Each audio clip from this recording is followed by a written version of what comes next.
It's 12 noon, so we'll go ahead and get started.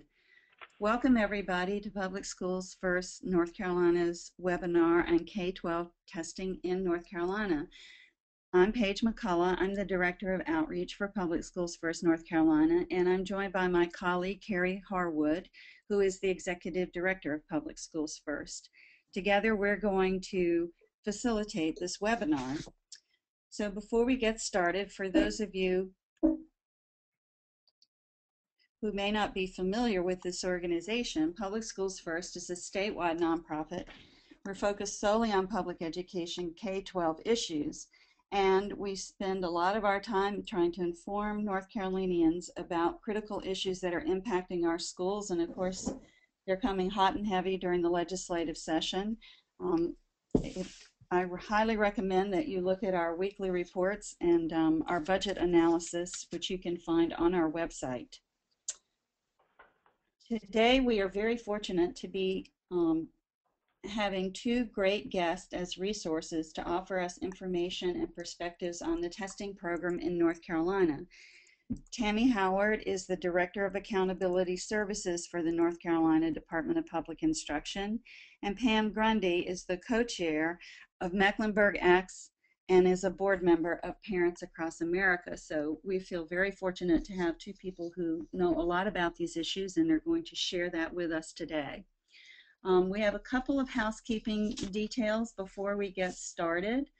We're going to hear first from Tammy and then from Pamela.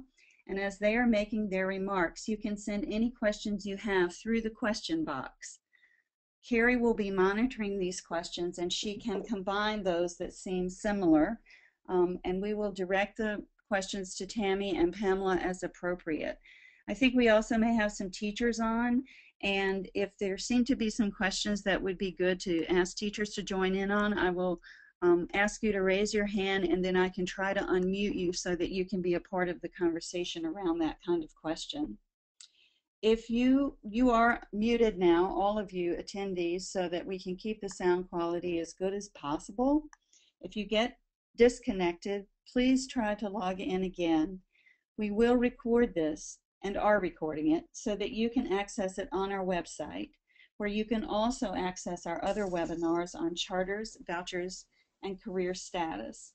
So with that, I'm going to turn this over to Tammy. And Tammy, thank you so much for joining us.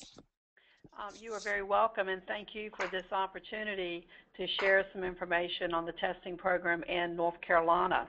North Carolina has a very rich testing program that goes back many years.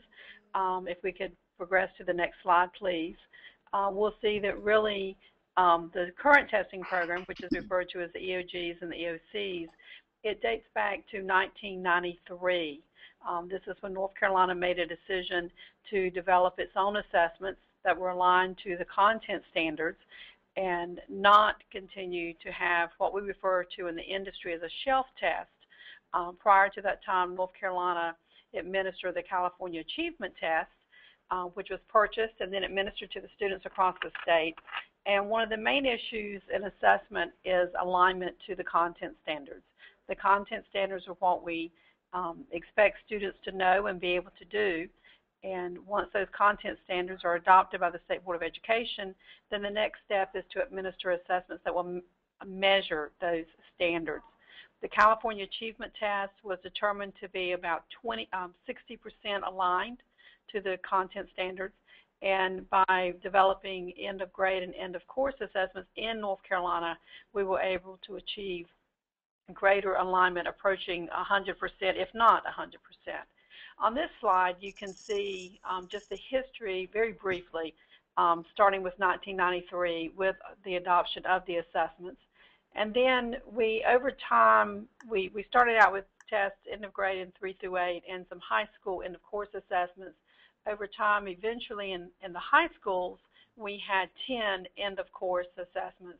But beginning in 2009, some of those assessments were eliminated by the General Assembly. So by 2012, North Carolina had 5 end of course assessments.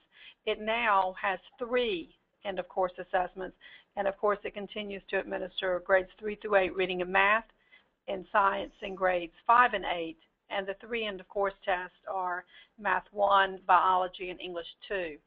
In 2012-13, the key feature of some legislation was that North Carolina is able to administer tests that are required by federal law and or grants. And of course, all of this action and the reducing of the number of tests that were administered in the state was in reaction to much input from the public and from the education community, that over time we had evolved to a point that we had several tests being administered in the schools. So on the next slide, we just provide the actual documentation, if you will, of why we administer the assessments that we do. And just to reiterate, the first bullet there states the legislation in 115C that states that the State Board of Education can adopt tests for 3 through 8 that are required by federal law or as a condition of a federal grant. The federal grant would refer to the NC final exams, which are some new assessments that we are administering. The first year for those assessments was in 2012-13, so this is our second year. And as we go through the presentation, we'll talk more about those. No Child Left Behind, of course, going back to 2001, does require assessments in reading and math, grades 3 through 8, and a high school assessment. It does not stipulate what grade level that high school assessment has to be administered. The thought is sometime between grade 10 and grade 12. In North Carolina, we use end-of-course assessments, which I've already stated. And of course, we have science as well required by No Child Left Behind. So on the next slide, we have to think about what is required of testing in North Carolina. One thing that we hear a great deal of conversation about now is this reference to college and career readiness. And you may be familiar with the conversation around that the North Carolina assessments must be aligned to college and career readiness. Now, just to backtrack a little bit, if we go back to the comments that I made about the content standards, which are what students should know and be able to do, the content standards that are currently adopted and in place in North Carolina are aligned to college and career readiness. The assessments, likewise, since they measure those content standards, are aligned to college and career readiness expectations. But we have a couple of influences on that currently, and one is the race to the top requirements. Of course, North Carolina is a race to the top state. So when we were applying for the federal grant, there were 10 federal grants to states to be qualified as race to the top. One of the requirements was that North Carolina had to have college career readiness standards, and North Carolina had to have college career readiness assessments. So in looking at our assessments and deciding which assessments to implement, that is a huge factor in that conversation. The second impact has been from what we refer to as the Elementary and Secondary Education Act, which flexibility waiver requirements. I'm sure we're all familiar with Adequate Yearly Progress, or AYP, that was in place as part of No Child Left Behind beginning in 2001 up until a couple of years ago. No Child Left Behind and the specifications for AYP, or Adequate Yearly Progress, that is actually federal law, and it is still federal law. But the U.S. Department of Education agreed to give states flexibility, if you will, around the requirements of AYP, so that states could not have to report and not hold schools accountable for all the different sanctions that were part of AYP. But in order to do this, the state of North Carolina had to demonstrate that it was maintaining and keeping the spirit, or even more so, the intention of the No Child Left Behind law. And part of that was to have college career readiness expectations and college career readiness assessments. So it's very important in considering these two pieces of impact on North Carolina, that as we're looking at our assessments, as we're looking at our content standards, it's a deeper conversation than just deciding which assessment to administer. It has to meet these criteria.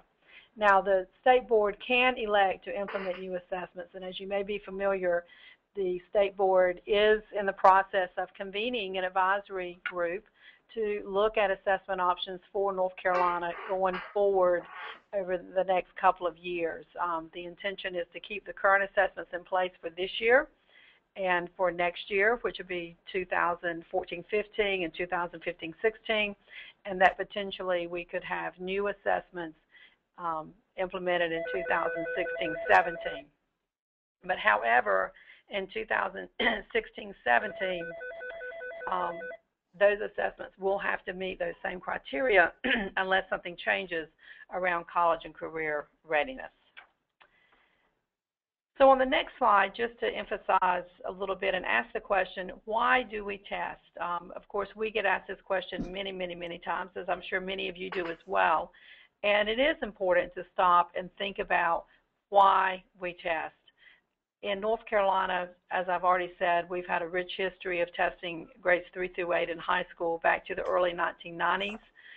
With No Child Left Behind, it was a federal requirement to have tests at all of those grade levels. Prior to that, it had not been, and there were many states that did not test at every grade level. But one of the reasons is because we want to know if our students are learning what they need to know to be successful after high school. Of course, we place great focus and attention on high school graduation and making sure all of our students graduate, but it's also important to make sure that they graduate ready for the next stage in their life. We also want to make sure that we know that our educators are moving students' learning forward, regardless of where the students began at the beginning of the year. And that really is a reference to growth. As you are well aware, in North Carolina, we look at student proficiency, which is the percent of students that meet a set standard on the assessments, but we also look at growth and think it's very important to know that students have grown throughout the year. They may not have reached the proficiency standard, but they have demonstrated growth, so that's very important. And we want to have transparency. We want to know that schools are providing the environment to make sure that learning is taking place. And of course, the state is held to a legal requirement that it provides a sound basic education to each and every student. So we are, by law, directed to make sure that we provide that across the state of North Carolina to our population. On the next slide, I've already mentioned several of these, but this, of course, is just a list of what we refer to as a school accountability test. So these are the tests that are in the school accountability program, formerly referred to as ABCs of Public Education.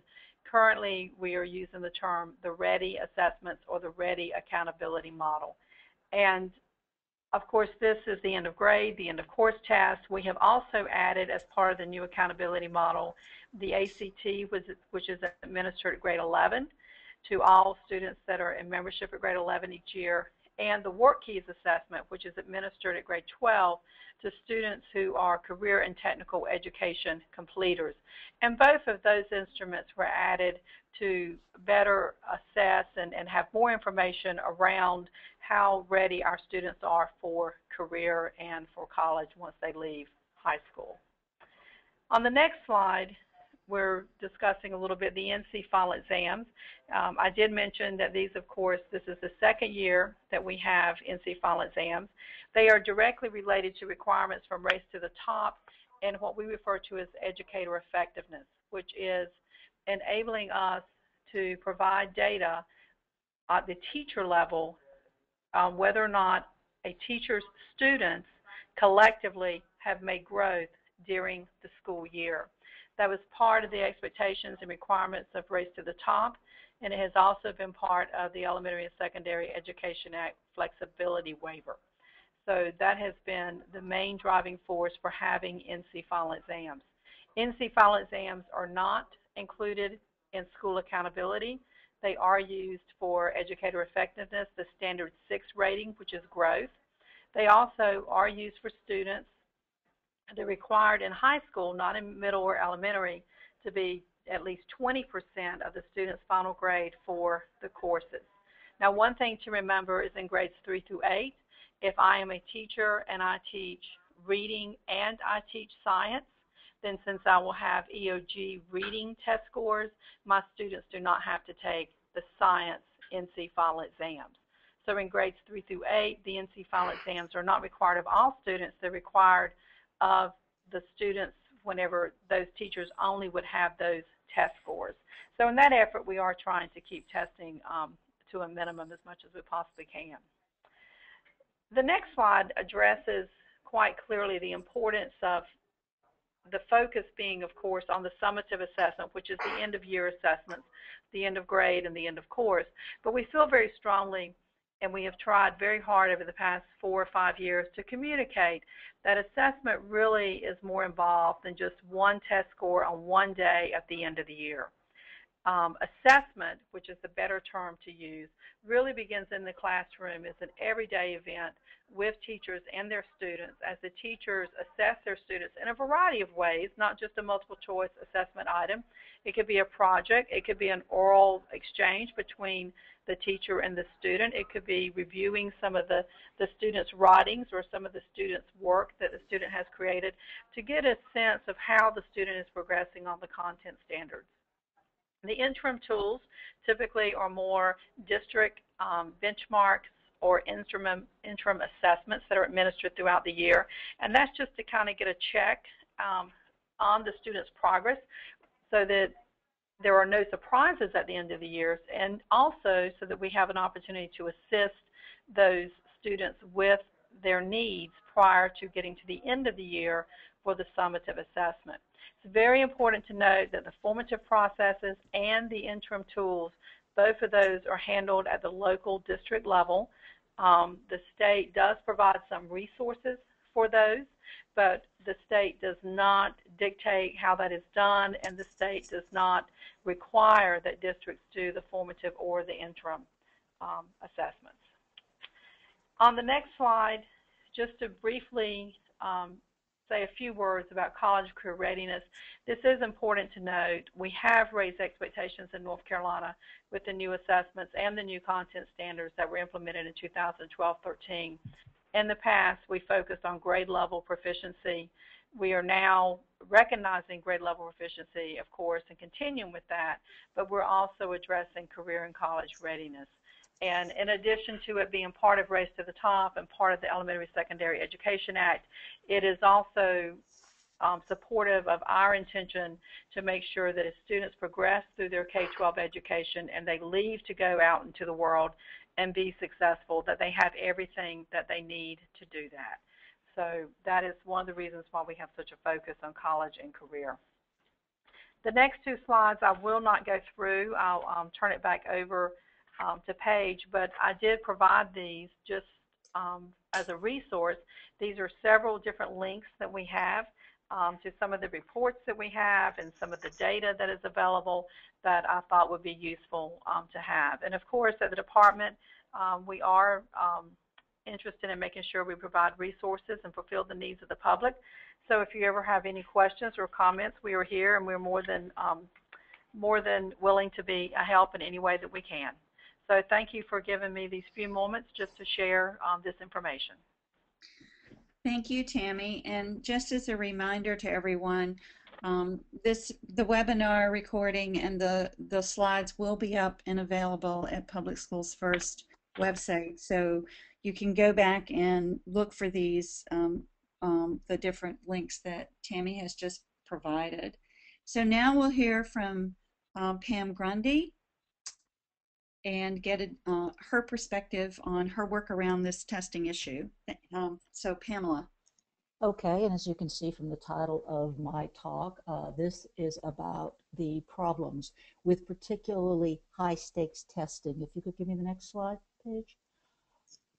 You know, as a parent, I certainly feel, and I know there are many parents across North Carolina and across the entire country who feel that there is too much testing and that there is too much teaching to the test and too much time is spent preparing for these tests. And I think it's important to emphasize that the number of tests is probably less important than the amount of school time that is devoted to getting kids ready for those tests. And the reason that is a problem is because these tests have very high stakes attached to them. I thought Tammy did a great job of saying Assessment is this moving process. The teacher is constantly assessing children, obviously figuring out what they need and building up to that final summative exam.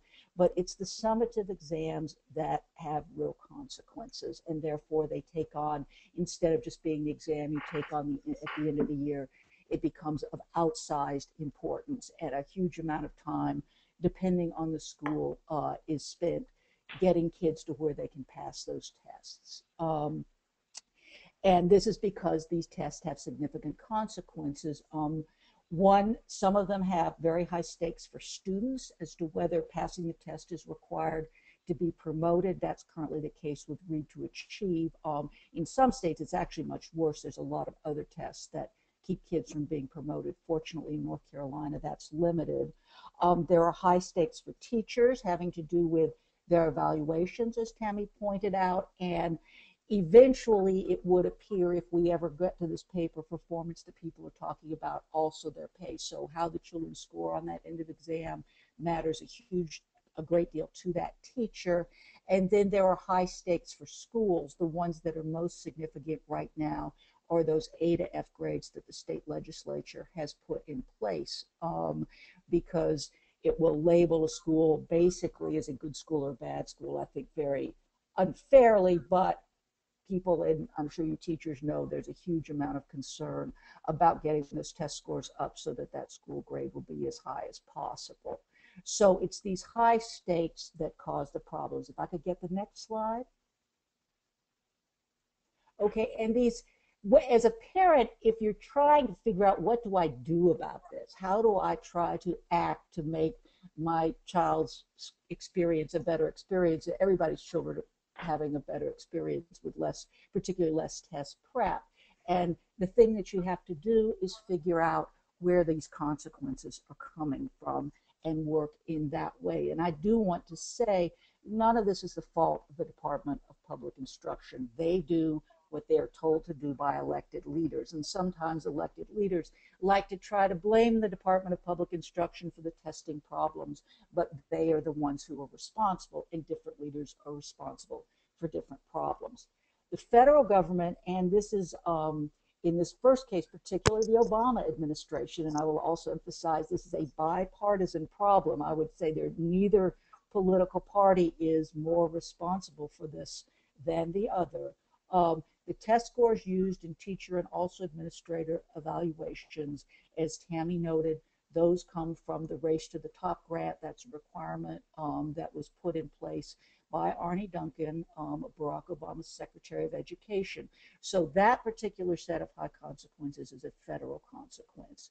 Also, she mentioned AYP under the original No Child Left Behind, which was actually a bipartisan effort on the part of the federal government under President Bush. There were a lot of consequences for low-performing schools. You could fire all the staff or change the principal or eventually close the schools. So again, the stakes on how those kids did on those end-of-grade tests were tremendously high. And that's really where, with No Child Left Behind, you started to get the huge teaching to the test problem. We could have the next slide. It's not just the federal government. Our state legislators, despite complaining about the amount of testing going on, have played their role as well, particularly with the Read to Achieve program. And that was put in place this year by our state legislature, and that it went into effect, which essentially say that if you're in third grade and you fail the reading EOG, you're faced with summer school or being retained. There's a lot of significant consequences. I think anyone who knows any child or teacher in third grade this year can attest to what a nightmare third grade was this year, because the stakes on that reading test were so high. The other one, again, that has been put in place specifically by the state legislature is that A to F grading. So there's different consequences, so you have to attempt to change it either at the federal, some things need to be changed at the federal level, some at the state level. If I could get the next slide. I think Read to Achieve is just an excellent example of this. And I will say that MecklenburgActs.org, we're very focused on trying to get some more changes in Read to Achieve in the next legislative session. We're attempting to build a statewide coalition. So if you're interested, go to our website, mecklenburgacts.org, and let us know that you're interested in being part of it. Read to Achieve essentially said that if you didn't pass the third grade EOG, you would have to go to summer school or you'd be held back. And it's complicated. I won't go into that, but the consequences were very high. But the problem is one never knows who's actually going to pass that EOG because it's a difficult exam. And also, and I can personally attest to kids that I know who read really well, who were excellent at English, but who failed the test. And some kids don't test well, et cetera, et cetera. So there was an alternative. You could do a portfolio during the year that could show that you had met the Read to Achieve requirements. And because of the nature of the law, this ended up being a portfolio of 36 tests that if you, through the year, passed all those little 36 tests, then you didn't have to pass the EOG. That was sort of your insurance policy. Again, the problem being because the stakes were so high, because you just cannot predict who's going to pass that test, a number of districts decided that they would give all 36 tests to all their third graders so that everyone who could possibly have that insurance policy would have it, which just multiplied the problems. Again, this is something that the state legislators attempted to blame on DPI, which drew up the test. But when you put this high stakes on a final exam, again, you're a teacher. Are you going to just toss your kids to the wind and trust that they're going to pass the exam, or are you going to try to give them that insurance policy? I mean, it's a huge problem. And in fact, the legislature has heard a lot about that problem, and the number of third graders who now hate school, who have no interest in reading anything because they were bombarded with tests and stress. They've actually passed legislation that will reduce the number of required portfolio tests. But in my opinion, that is going to have very little effect on, again, the stress and pressure of third grade because the stake they've put on that reading test, that single test, is so very high. So that's, I mean, I think Read to Achieve is an example of where you try to have something, you put a high stake on a test, and then you just run into all of these problems. The other thing I want to look at is the myth of better tests. There has been, ever since they started doing the No Child Left Behind tests, and people started to complain about them because they were bubble tests, and there's just a limit to what you can test with a statewide standardized test. There just is, you just can only test a narrow amount of material. And so this test that's so important that everybody's teaching to doesn't include everything that children need to know, doesn't include things like creativity, their ability to work with others, all of these other things. So it's a big problem. For a long time, Arne Duncan was saying, well, once we get the Common Core, we'll have better tests, and the tests that really will test all these higher level skills. But it turns out that to do a test like that is so expensive and so time consuming because it's very difficult to test high level skills in a standardized way that it is very unlikely that any of these tests will be quote unquote better tests. Heath Morrison, our superintendent in Charlotte-Mecklenburg, has talked quite eloquently about that many of these skills just cannot be tested this way. And in fact, the North Carolina final exam started out in an effort to be these better tests that had kids write some things in addition to doing the bubble test. But the grading of that initially, because the teachers were asked to do the grading, became so difficult and was so time consuming that they backed off on some of those. And in fact, tests that initially had responses where kids wrote do, as I understand from teachers, if I'm correct, are back to being mainly bubble tests, just because that's really the only kind of test that you can effectively score without taking a huge amount of time or paying a huge amount of money. So there are no better tests down the pipe. We need to really focus on reducing the importance of the ones that we have now. If I could get the next slide. There are alternatives to tests, and I think, or to high stakes tests, and I think that is very important. The first thing is just to remove the stakes. I mean, let's say that to use the test to diagnose problems, not to punish the child who doesn't pass the test, or to punish the teacher whose students don't do well on a particular test, but really to focus them on what do we learn from these tests, and to only give the tests that then you can learn from and improve. The end of grade tests right now, you really don't use those results to improve teaching, to do anything about the students. They don't tell you anything about what the student does well or not. So they really are not the kind of test you can use to diagnose. The other is being able to focus the standards on the ability to create projects rather than to do tests. This is difficult, again, because the grading is more complicated than sending a bubble sheet through a Scantron. And I know that DPI has been working on doing some things that are like this in some of the classes as they've looked through. I don't believe they've rolled any out yet, but they've been looking at it. The New York Performance Standards Consortium is a group of schools in New York City that got permission from the state to try to do this kind of this project assessment rather than the regular test. So they've actually had a great deal of success with that. There are a number of places in the country where generally on a small scale, this project-based assessment, performance assessment has been quite successful. And so it'd be really great to move to not just fewer tests, but tests that involve the creation of projects. We get the next slide. So what can you do? You want to try to deal with this. Basically, it's going to take organization from teachers and parents and others to pressure elected officials into taking the high stakes off these tests. That's essentially what needs to be done. And it's a big job because, to be honest, there are a lot of testing companies out there. ACT is one of them. They've been very aggressive. They make a lot of money from these states giving these tests. And so there's a lot of pressure from them to keep up the testing, and a lot of propaganda about how fantastic their tests are and how they're going to, make you the best governor or the best legislator by instituting these tests.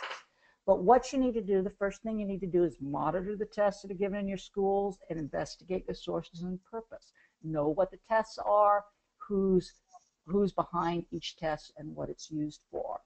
The second would be to contact state representatives about state requirements such as Read to Achieve. Again, we're going to be really working on this this fall, so let us know if you want to do that. And I will say that's a particularly useful one because I believe we can have an effect on state representatives. The other is to contact federal representatives about federal requirements, such as test-based evaluations.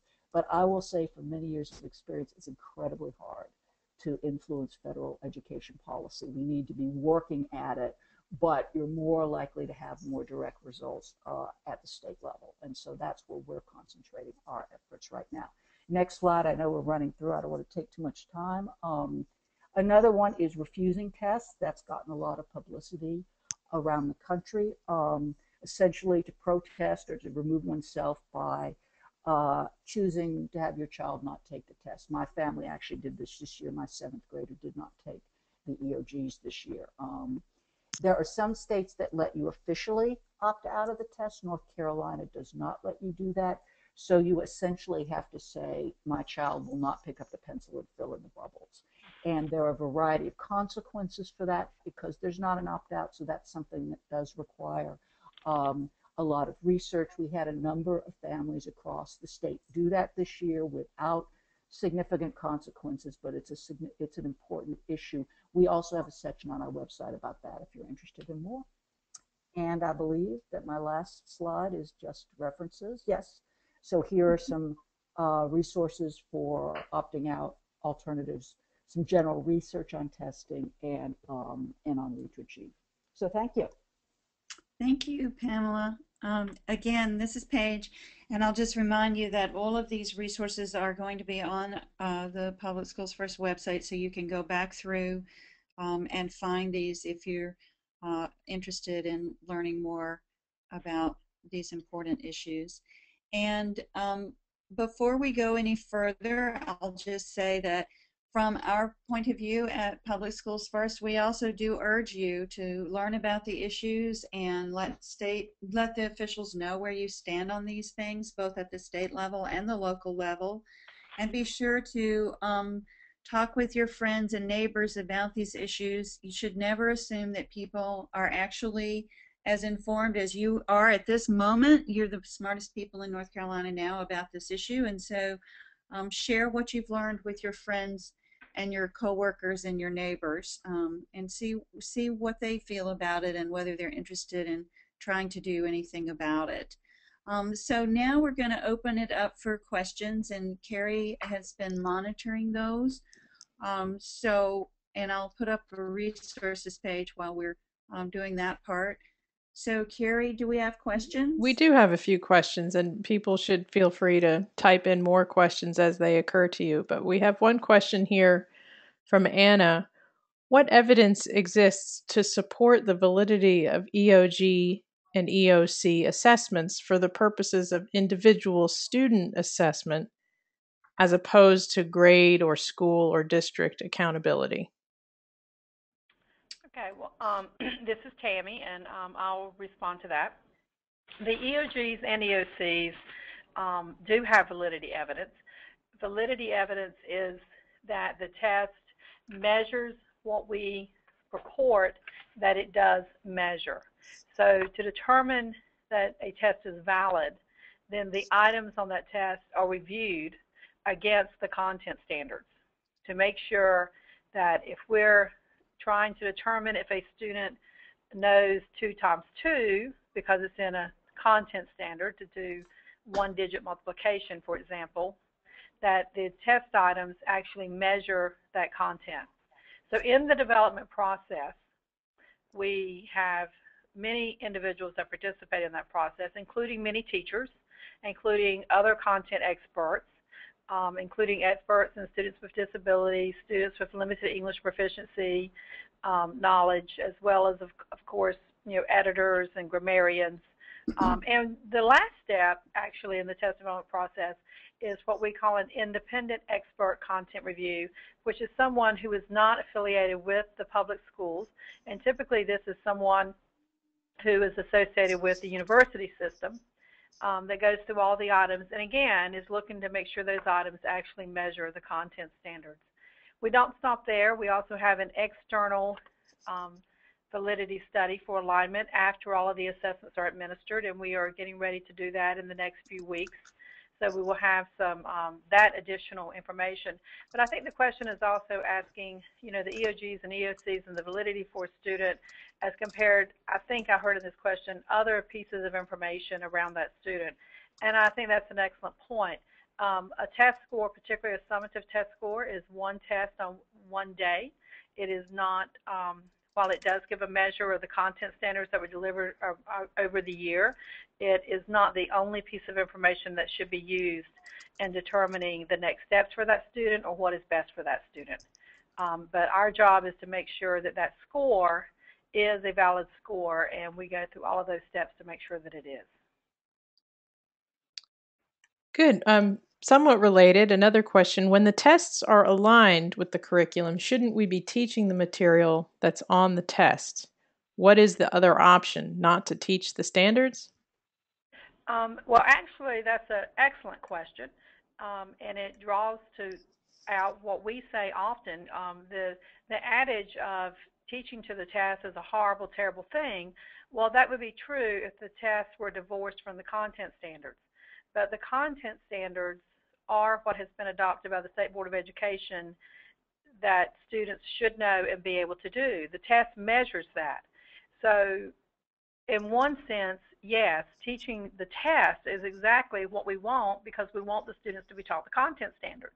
Mm-hmm. I think where it gets a little bit more nebulous than that is in schools where the entire focus becomes a multiple choice environment, where we don't have projects, where we don't have other opportunities for different types of instruction.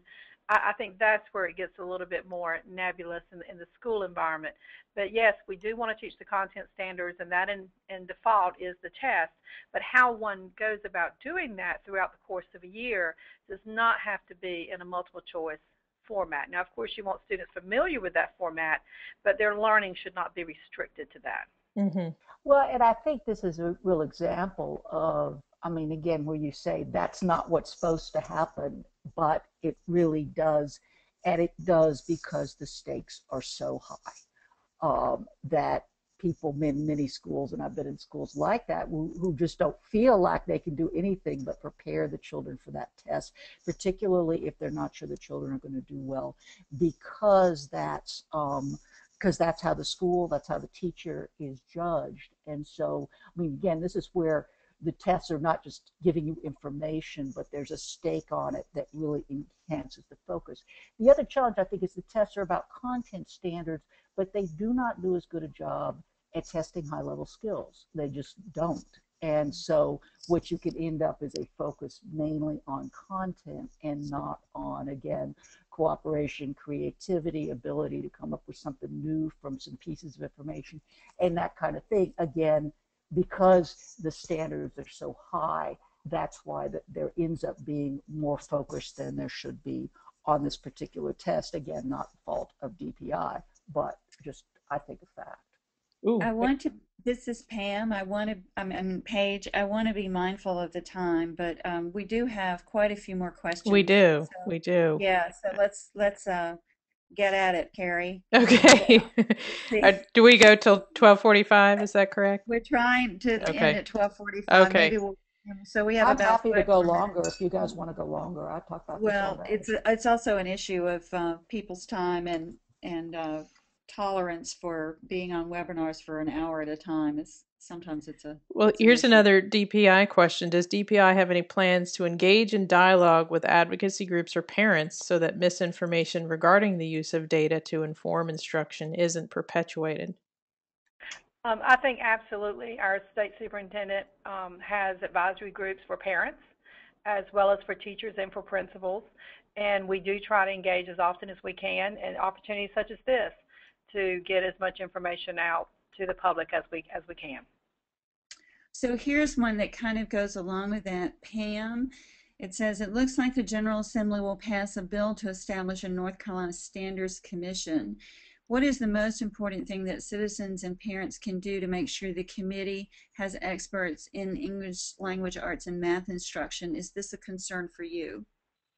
Well, it's absolutely a concern because part of the problem with standards comes when they are not drawn up by people who understand the classroom. We ran into that with Common Core, in that I think there's a general consensus that the early childhood components of Common Core are not appropriate for early childhood development, and part of the problem being that they did not consult early childhood development experts when they were making that. So I think that's very important. One of the things that's very important is not to have a lot of people from the testing industry on that committee, because there was a tendency also with Common Core, there were more people from the testing industry than there were teachers.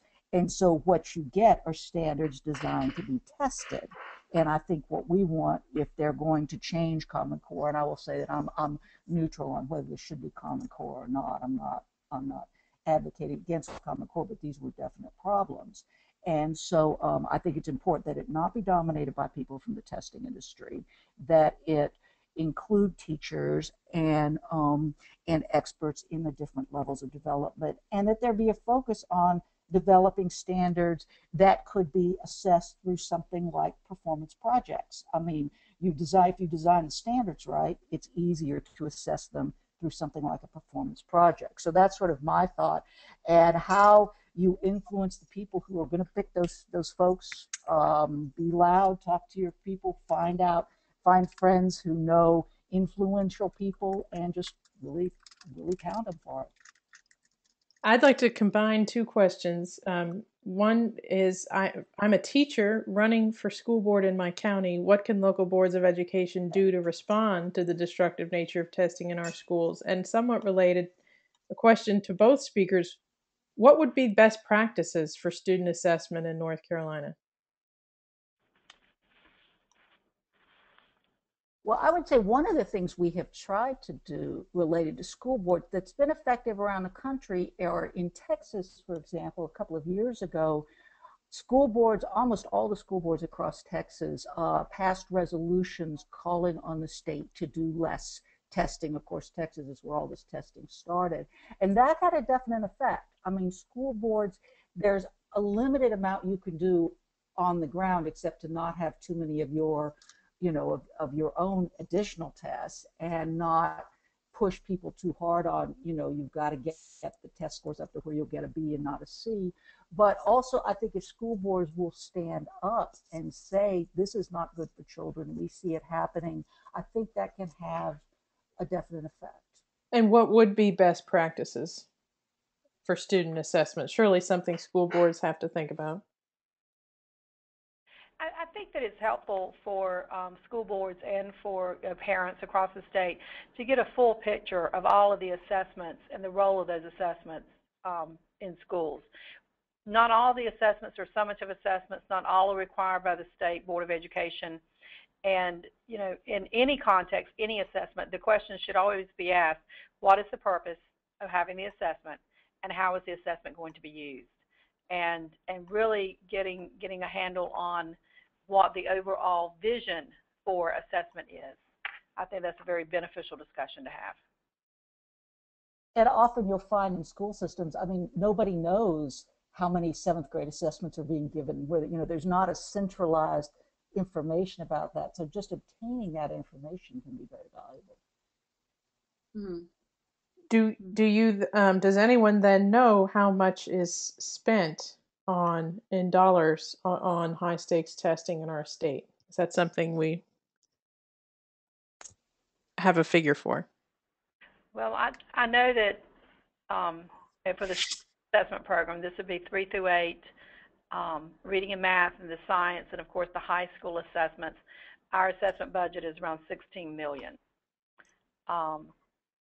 Beyond that, of course, all the locally administered assessments that are interim, that are benchmark, formative assessment tools, I do not know.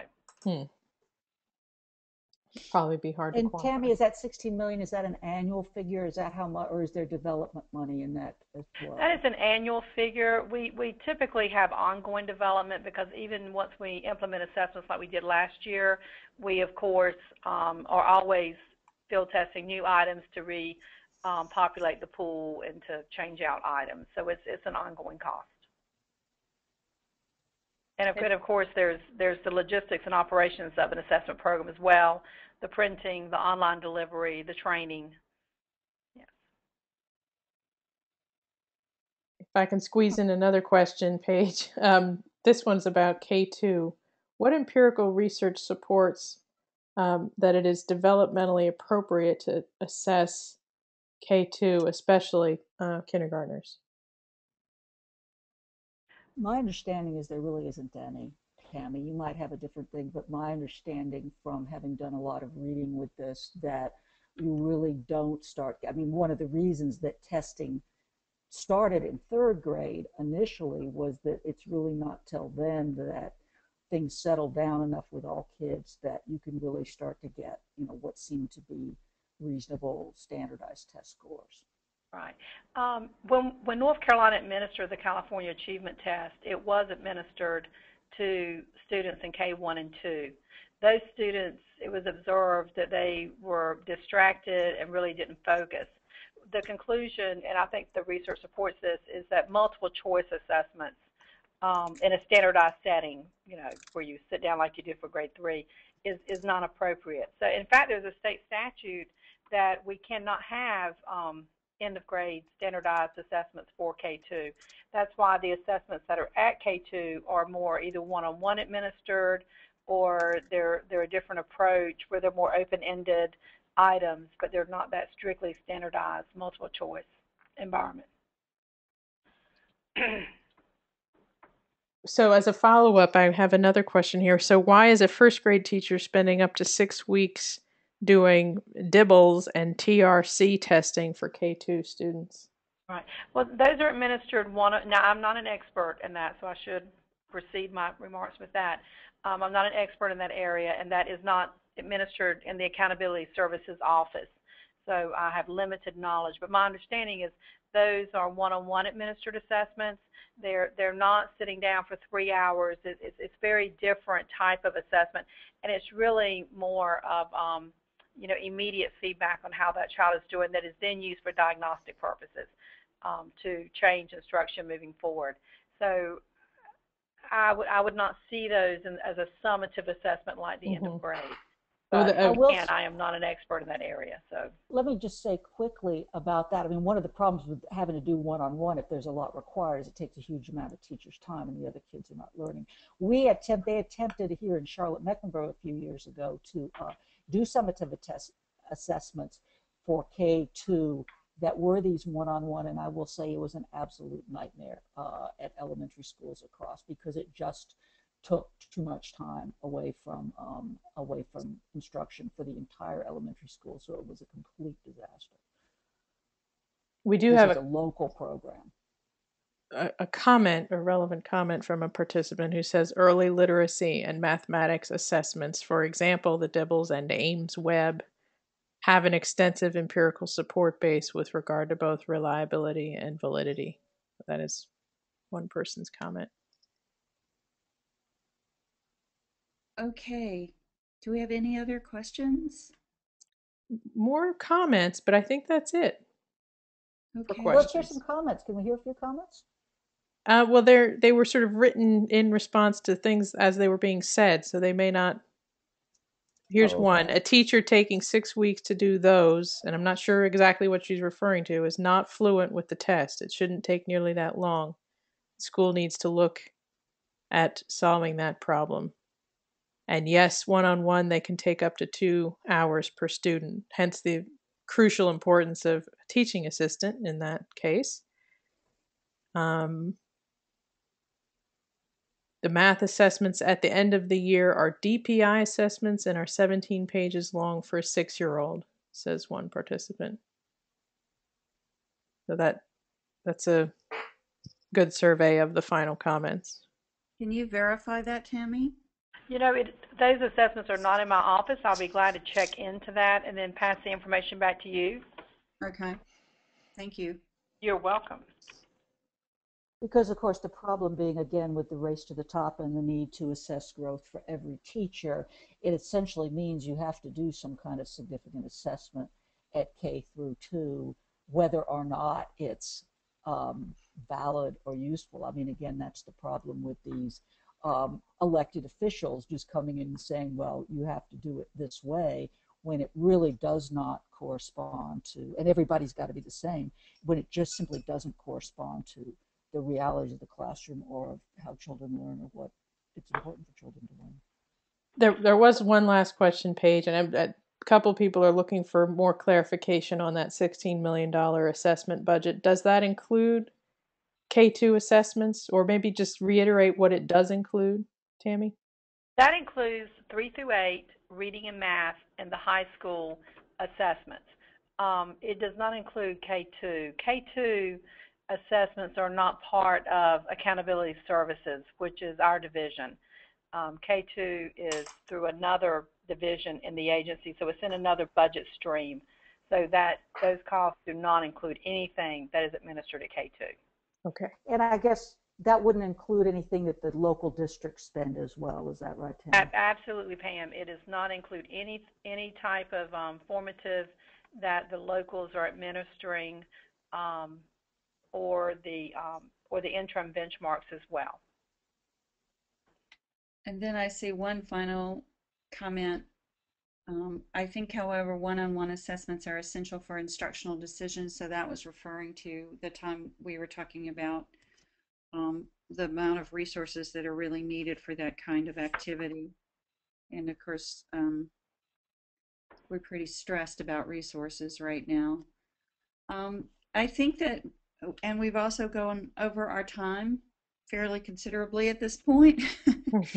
So this is a hot button issue, and we thought it was, and I really appreciate both Pamela and Tammy joining us to lend us your expertise about these issues. And I hope that everyone who was on got at least a little something of their questions and comments reflected in our webinar today. So with that, I'm going to close out the webinar and wish you all a good rest of your week.